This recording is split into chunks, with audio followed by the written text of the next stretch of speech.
What is going on, everybody? Zionic here, and in today's video we're going to be checking out some awesome battles submitted to the channel by a member of the community, Oxford U. So shout out to them. They are a fellow content creator, so there's going to be links down in the description to his channel. But today we're going to be checking out his awesome team of Articuno, Snorlax, and Virizion, which is really spicy here for the Open Ultra League. So let me know down in the comments what you guys think about this team and these battles, and let's go ahead and get right into the video. Alright, getting into these first battles here. We have Articuno on the lead versus a Clefable. Kind of tough matchup right here. Clefable just absolutely chunks with Charm, but that's what's great about Articuno is having access to that Icy Wind, which is going to do neutral damage and lower the attack here of the opponent. All these moves as well are not legacy, so you guys can get them. So we do see that attack drop right there starting to really chunk the health, but this Clefable here has access to Meteor Mash right here, which is going to be doing a lot of damage, and they are going to go ahead and shield that. They want to maintain this lead advantage, take out this Clefable, and look to sweep endgame. Hopefully, the back line they have a strong matchup with Virizion and Snorlax. No shield there on the Clefable, so they can completely farm down, which is going to be really nice, as Articuno winning lead right here with energy is going to be able to get to an Icy Wind here. No, might go for the Ancient Power.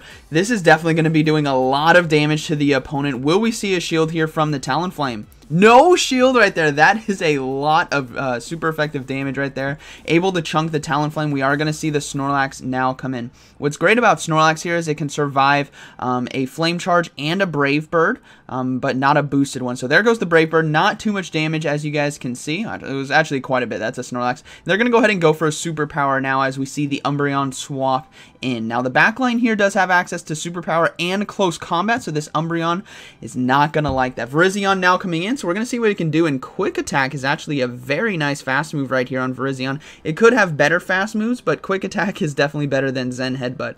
So we are going to see a Last Resort come through. Not too much damage right there, so we are going to see, trying to build up to double Close Combat right here. They still have shield, so we'll have to see if they can get a shield here with Leaf Blade, and another Last Resort is going to start chunking the Virizion right there. Overloading on energy and now going for a Leaf Blade. This is going to do neutral damage here in the matchup. But again, hopefully we get a shield here.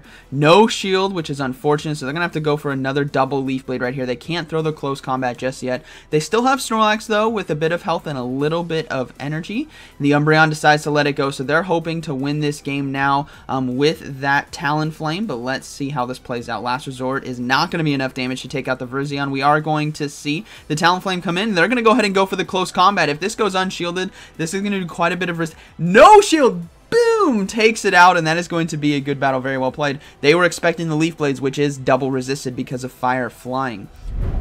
Looks like the opponent was saving those shields for the next one. We have Articuno versus Togekiss. This is a very positive matchup, so a lot of Charmers here on the lead, but as you guys can see, Ice Shards, because of that flying typing, right? Clefable was just a pure fairy, but the Togekiss here is flying fairy, so it's going to be taking super effective damage from Icy Wind and Ice Shards right here, which is, I don't know why this Togekiss is staying in. It's going to get absolutely wrecked, and Articuno can easily shield right here and look to commit to the farm down, right? Ice Shards doing super effective damage. They easily block that Ancient Power, but we do see a swap now into Snorlax. And this is why an Articuno lead can be so deadly. If you can get a neutral or winning matchup, you can throw Icy Winds on the next Pokemon coming in to lower that attack. And now we're into 1-to-1 shield here in the mid game with a Snorlax that was debuffed. So Body Slam is going to be doing a decent amount of neutral damage right here. But as we can see, just overloading on energy and is going to go ahead and go for that Leaf Blade. It's going to do quite a bit of neutral damage right here, and I don't imagine we'll see a shield here on Snorlax. Yeah, no shield right there. It's going to have to throw another Leaf Blade at some point, but they can easily survive a Body Slam or Superpower right here. So we'll have to see what it's going to be. It's going to be that Superpower. Doesn't do too much damage. Now the attack dropped as well, so they can easily load up and just go for another Leaf Blade. This is going to be taking out that Snorlax, and we will most likely see the Togekiss now come in and look to charm down. So we do see that Togekiss come in. The Virizion is a grass fighting typing. I know it really doesn't look like it because it's a deer with jet wings, but you know, able to still get to a Leaf Blades for some nice chip damage right there. Articuno can easily come in, and we do see a Swampert now swap in. So hopefully they can get to the Icy Wind in time. No, Hydro Cannon coming through. They're going to go ahead and shield it. They want to get off this Icy Wind to lower the attack, and Snorlax might be able to finish this game out. So here comes that Icy Wind doing some nice neutral damage here to the Swampert, lowering that attack, and we'll probably see a swap into that Snorlax. Yeah, here comes the Snorlax right here. As you guys saw, that did quite a bit, and lick damage is just going to be too much here for Swampert. Hydro Cannons are not going to do as much because that attack was lowered, and Snorlax is very, very bulky. Earthquake as well. Not even 50% of the health, so this Swampert is not looking to have a good time. Body Slam now coming through is probably going to get the final shield here from Swampert, and this is basically going to be a good game. They still have Articuno for the Togekiss, and they can easily survive this next Earthquake or Hydro Cannon that is coming through. It's going to be a Hydro Cannon right there, so hopefully they can get to the Body Slam, which they can. Oh, a nice sack swap there into Togekiss. This is a nice win condition. That Swampert now come back in. It's going to have to throw its energy, but it goes down to fast moves, and that is going to be a good game. Very well played.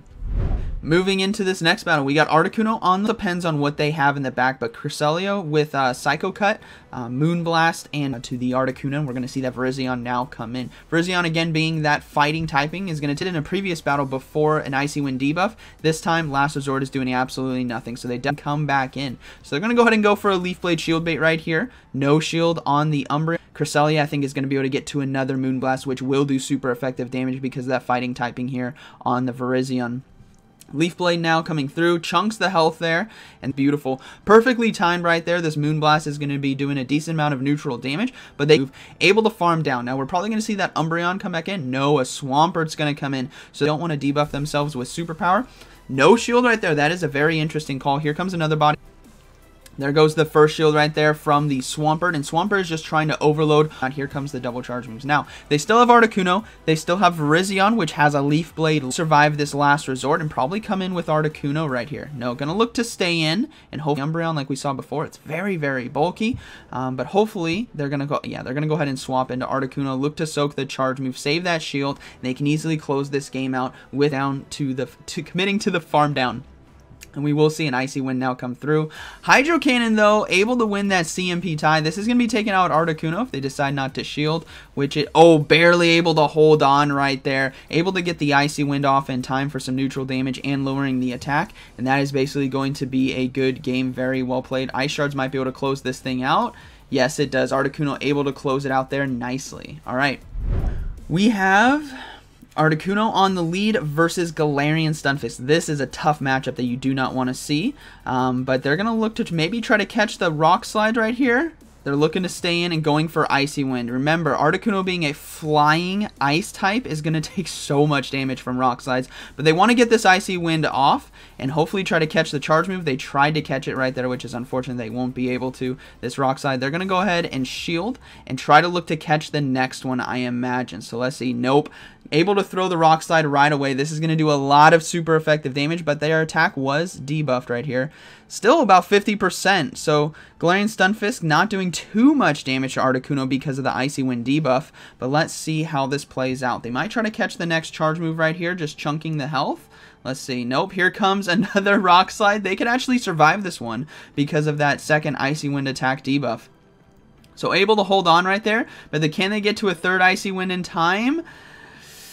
Yes, they can. Able to win the CMP tie right here. This is going to be taking out Galarian Stunfisk or potentially getting a shield. It gets a shield, which is beautiful, and they can go ahead and let this Rock Slide go through and look to come in and farm down. Maybe with Virizion, maybe with... Actually, Virizion would be a good farm down right here, considering they resist all the charge moves here from Galarian Stunfisk because of grass fighting typing. But let's see what they decide to do. Yeah, they come in with the Virizion. Quick attack is resisted, but they can overload on so much energy right here, and the opponent knows it, so they decided to bail out, and here comes a Leaf Blade to do some chip damage here against the Cresselia.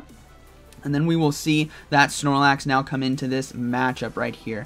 Snorlax still has to worry about the neutral damage from Moonblast and the potential attack debuff right here, but things are looking very strong in the 1-to-1 shield for a Snorlax with Lick and Body Slam because it's doing super effective and neutral damage right here. So here comes a double Body Slam. Likely not going to be seeing a shield here on Cresselia. Cresselia safe swaps are a great opportunity to not have to use shields while trying to get resources from your opponent, whether that's getting the Snorlax very low or getting that final shield. So we will see a double Body Slam coming through, and the Cresselia is going to go ahead and let it go. This means Snorlax now can commit to the hard farm down right here and have charge moves ready to go for the backline. We might see a Giratina in the back, but they're going to go ahead and bring in the Galarian Stunfisk right here with some loaded energy. Will they let this go? Yeah, they're going to go ahead and let the Earthquake go through. That takes out the Snorlax. Virizion now is going to be coming in and loading up on energy.